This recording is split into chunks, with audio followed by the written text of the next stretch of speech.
Hello, everyone. Today I will be presenting on obesity among high school students. The case study I picked is a community in Alabama with an increased prevalence of obesity, and that a group of nurses are going there to provide education. Their school lunch menu includes the typical Southern cuisine. They have a sports program but are lacking in an organized physical education program.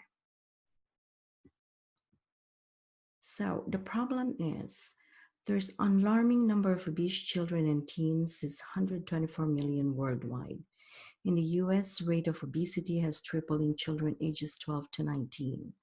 One in five school-age children has obesity. Obese children are at risk for heart disease, diabetes, metabolic syndrome, and certain types of cancer. Obese children also are bullied, suffer depression, social isolation, and lower self-esteem. Michelle Obama has an initiative called Let's Move, and it's creating a healthy start for children, empowering parents and caregivers, promoting healthy food in school, improving accessibility to affordable food, and increasing physical activity. First, we need to assess their learning needs, and we need to assess their readiness and learning style. And we do this by are they physically, emotionally ready? Are they visual, auditory, or concrete thinkers? Establish a trusting relationship by choosing the right setting, collecting data among the students and identifying their needs and what problems are important to them, collaborating with other teams of the school's cafeteria and nutrition department, and prioritizing also their basic needs according to Maslow's hierarchy. We need to assess their basic physiological needs, psychological needs, and self fulfillment needs according to Maslow's. We need to assess their mission and philosophy in life.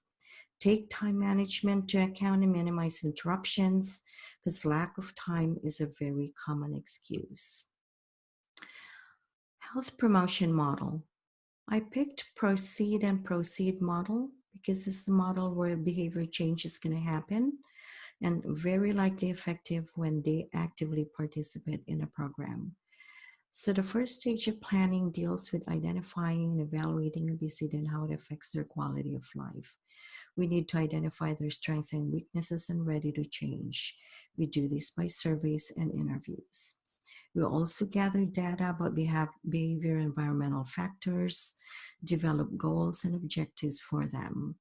We also identify predisposing factors, including their individual knowledge, beliefs, values, attitudes, and skills to learn, good eating habits, and increased physical activity. We also need to identify their social support, peer support, role models at home, involve family members to plan a healthy menu, avoid sedentary lifestyle, and reinforce healthy behavior. Assess resources also allocation of budgets, funds, coordinating with the nutrition department of the school and other community resources. Implementing program by revising school lunch menus to include whole grains, fruits and vegetables, less fat and sodium, and developing a structured, sustainable physical activity program. And then after that, we measure the effectiveness of our programs in terms of outcomes and changes in health and quality of life. Health promotion and health education. Our goal would be to prevent obesity in high school students through positive nutrition, increased physical activity, as evidenced by decreased body weight of 10% from baseline. So our outcomes would be behavior change to avoid overeating, and an active lifestyle lead to improved and increased energy, increased activity, positive nutrition, maintaining a healthy heart, and reduced risk of diabetes and cancer. And lastly, weight loss will result in self-esteem, confidence, and better appearance.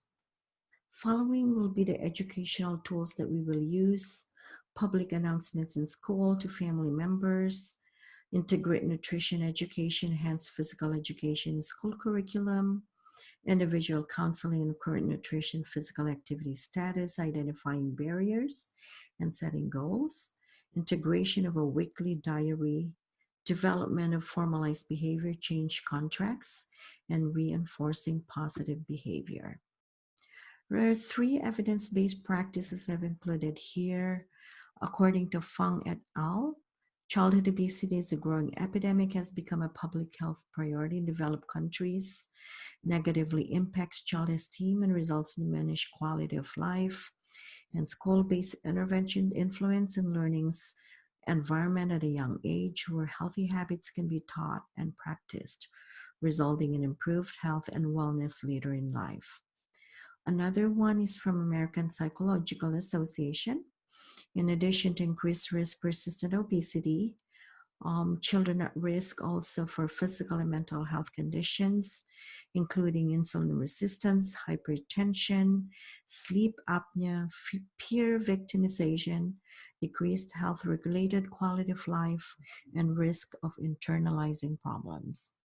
And lastly, from Riley, a number of problems have become apparent for obesity researchers, notable lack of awareness reviews of etiology, identifying target behaviors and model intervention programs that should be prioritized, disseminating research synthesis to policymakers, and failure to explicitly stage the life course most appropriate for interventions. Evaluation, used outcome evaluation if our program is effective.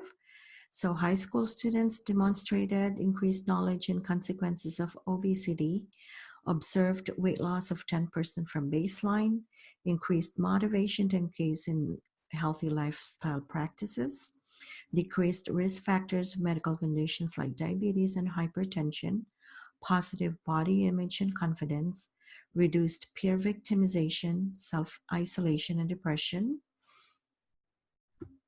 So, in conclusion, obesity among high school students is beyond epidemic. Health promotion in a school setting must be focused on low calorie, low fat lunches, structured sports and physical programs, behavior modification that is sustainable. School curriculum must include courses on healthy lifestyle. Teacher and family support should be ongoing to achieve permanent behavior change and long term results. The following are my references, and this concludes my presentation, and thank you for listening.